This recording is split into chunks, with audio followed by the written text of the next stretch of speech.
Shubor nakaslem jong unong san Hima. Nong yalam kaliang persya Dr. Mugul habekran halor ke MRSSA. Ulaong baganikaan kedon nikaan banyadai kejat Briew. Ulaong bau yui ke jinyakran halor kenikaan ban penklan syuk bat bandon kian banyadai ke Jylla. Gide ban Peit yakaan habun ki benta dan ki babu jengkli kenikaan kanyada na ke Jingrung Beaiñ ki Briew na ki weipat ki jaka. Dr. Mugul habekran halor ke Jingrung Beaiñ jong ki Briew syaka Jylla. Ulaong bakamdei tang haga Sorkar Jylla bakan Peit halor keni namar kadan ki benta baka Sorkar Pdeng kahap ban Peit katkum ke Constitution.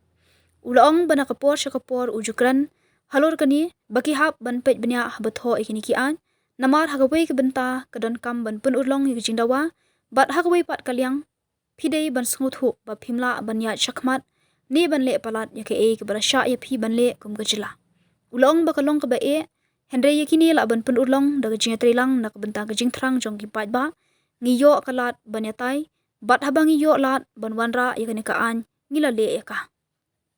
To really make everyone understand the actual intent, efficacy, applicability and effectivity of this act in as far as these concerns are concerned. Now, influx. What is influx? What is influx? People outside the state come to work here. Now, you also know fundamental rights. So, you also know the empowerment of every state legislature by the mandate of the Constitution in as far as making of law is concerned, as far as enactment of law is concerned. Now, influx relates to movement of people from state to state, entering into another state and residing in that state. It is not up to the state legislature to look at the mandate of the Constitution beyond what is within the legislative jurisdiction as per the mandate of the Constitution. Now, therefore, certain things have to be left to Parliament because it is not within the legislative domain of the state legislature. Therefore, when you are as a legislator making an act, it is a tightrope walking when it comes to these issues.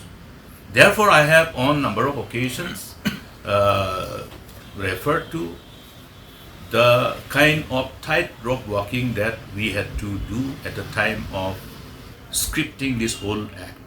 I being the author of this act, I know how tightrope walking is so difficult. Because at one point you are to, as a legislator, address those concerns, and at another angle you have to understand that you cannot overstep. You cannot somehow go beyond your legislative jurisdiction as a state legislature.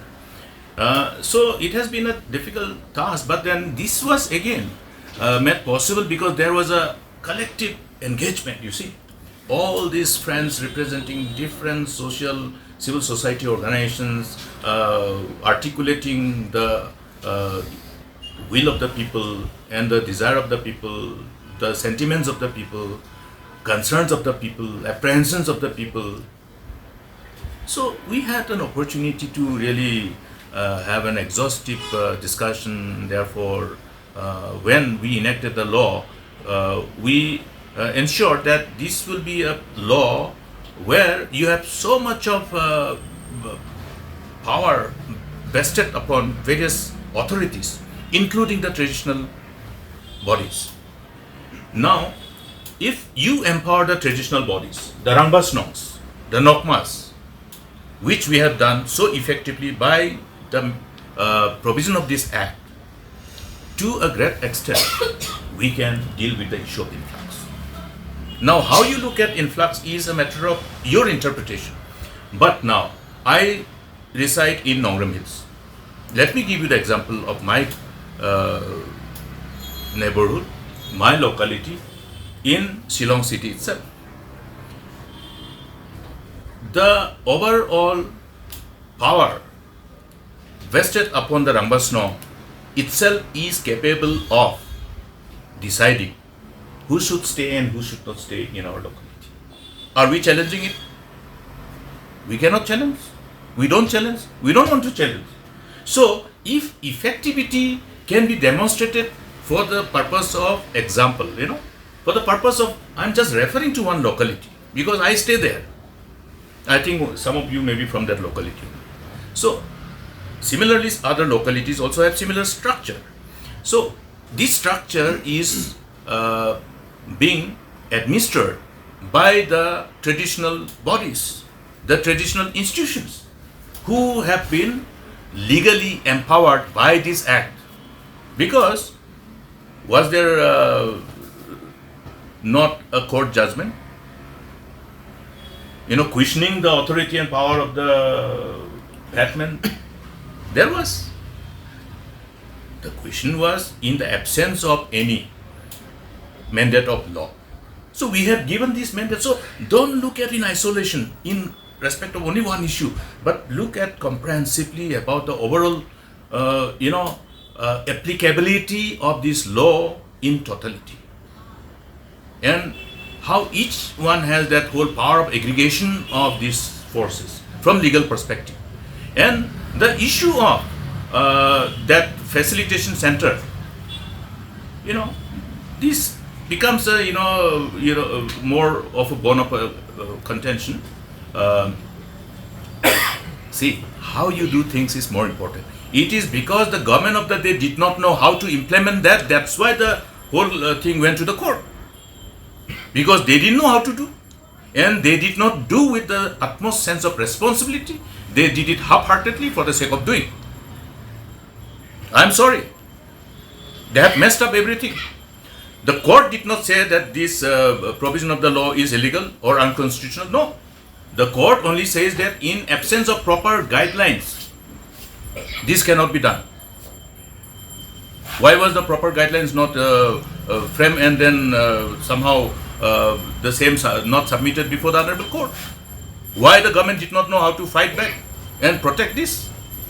It is only because of this, today, this question of whatever, to some extent, Now, what was the intent? Intent of MRSSA was that, okay, when we were all looking at ILP is up to Government of India to give. Now, I do not represent Government of India. At that point of time when we were running the government, we did not represent Government of India. So, Government of India, we cannot take for granted. We cannot take the parliament for granted. You see, we have to have understanding about how our democracy operates.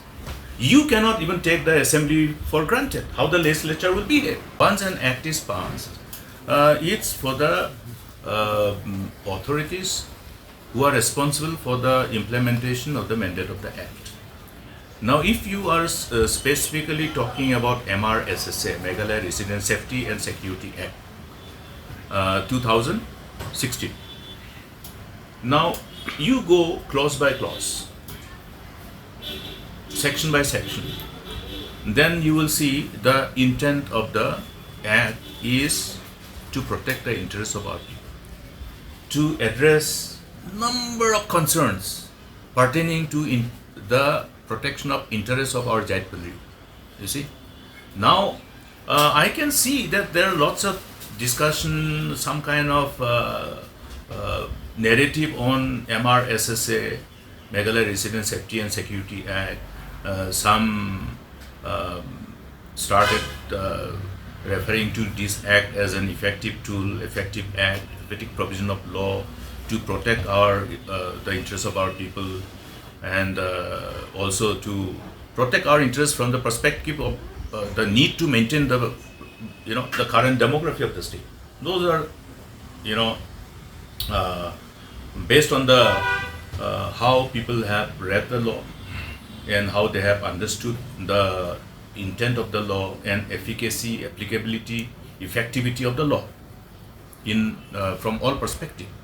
Now you have to look at the law comprehensively, not in isolation, pertaining to each and every section, but each and every section, how you again aggregate them and then have its effective collective impact in as far as its application is concerned. Now I can see that some people have expressed as to whether this law can deal with influx because it doesn't mention influx.